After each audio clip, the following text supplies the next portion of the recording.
بسم اللہ الرحمن الرحیم۔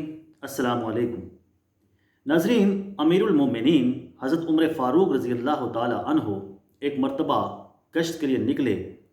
رات کا سناٹا انتہائی گہرا تھا کہ اسی اثناء میں ایک بستی سے ایک خاتون کے گانا گانے کی آواز سنائی دی۔ آپ اس طرف متوجہ ہوئے، کان لگا کر سنا تو وہ جو شعر گنگنا رہی تھی ان کا مطلب تھا کہ یا تو مجھے شراب تک رسائی حاصل ہو جائے یا پھر نصر بن حجاج تک۔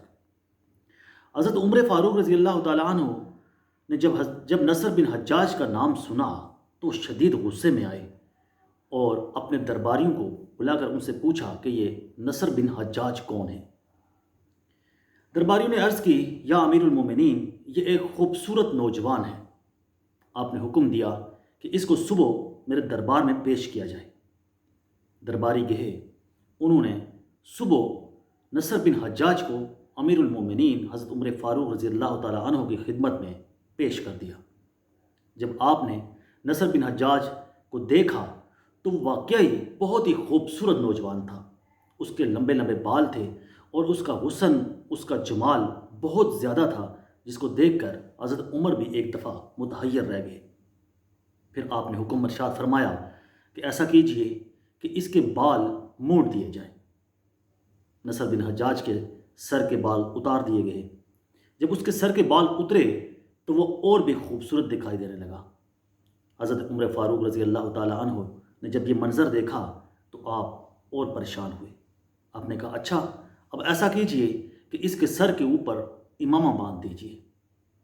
جب خادمین نے اس کے سر کے اوپر امامہ شریف رکھا تو وہ پہلے سے بھی زیادہ حسن و جمال کا پیکر دکھائی دینے لگا۔ حضرت عمر فاروق رضی اللہ تعالیٰ عنہ نے جب یہ دیکھا تو آپ نے فرمایا کہ یہ شخص عورتوں کے لیے فتنہ ہے، اس کو فوری طور پر مدینہ شریف کی بستی سے نکال دیا جائے اور اسے بصرہ بھیج دیا جائے۔ بصرہ ان دنوں امیر المومنین کے دور خلافت میں فوجی چھاؤنی تھا، وہاں پر جہاد کی ٹریننگ ہوتی تھی، تو اس شخص کو بصرہ بھیج دیا گیا۔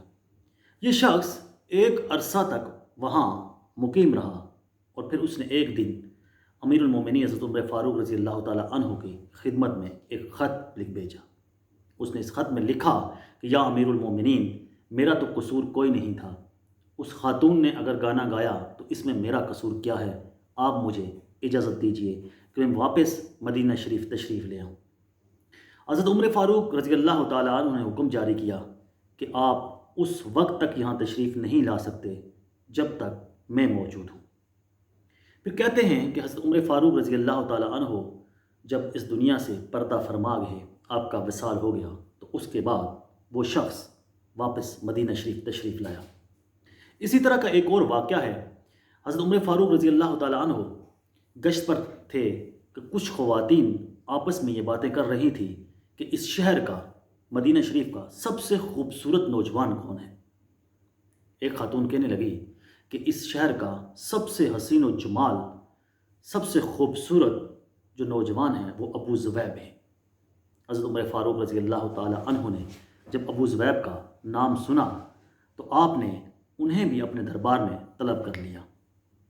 جب وہ امیر المومنین حضرت عمر فاروق رضی اللہ تعالیٰ عنہ کی خدمت میں حاضر ہوئے تو آپ نے ان سے متعلق بھی یہی فیصلہ صادر فرمایا کہ ابو ذؤیب آپ کو فوری طور پر مدینہ چھوڑ دینا چاہیے۔ ابو ذؤیب نے کہا کہ یا امیر المومنین، میرا قصور کیا ہے؟ حضرت عمر فاروق رضی اللہ تعالیٰ عنہ نے ارشاد فرمایا کہ ہے ابو ذؤیب، آپ عورتوں کے لیے بھیڑیا ہیں، میں آپ کو حکم دیتا ہوں کہ آپ فوری طور پر بصرہ تشریف لے جائیں۔ اور پھر حضرت عمر فاروق رضی اللہ تعالیٰ عنہ کے اس حکم کی تعمیل میں ابو ذؤیب کو بھی بصرہ بھیج دیا گیا۔ یہ تھا عہد فاروقی، جس کے اندر یہ خیال رکھا جاتا تھا کہ کسی قسم کا کوئی فتنہ، کسی قسم کا کوئی شر پیدا نہ ہونے پائے۔ اس فتنے اور اس شر کو پیدا ہونے سے پہلے ہی اس کا گلا گھونٹ دیا جائے۔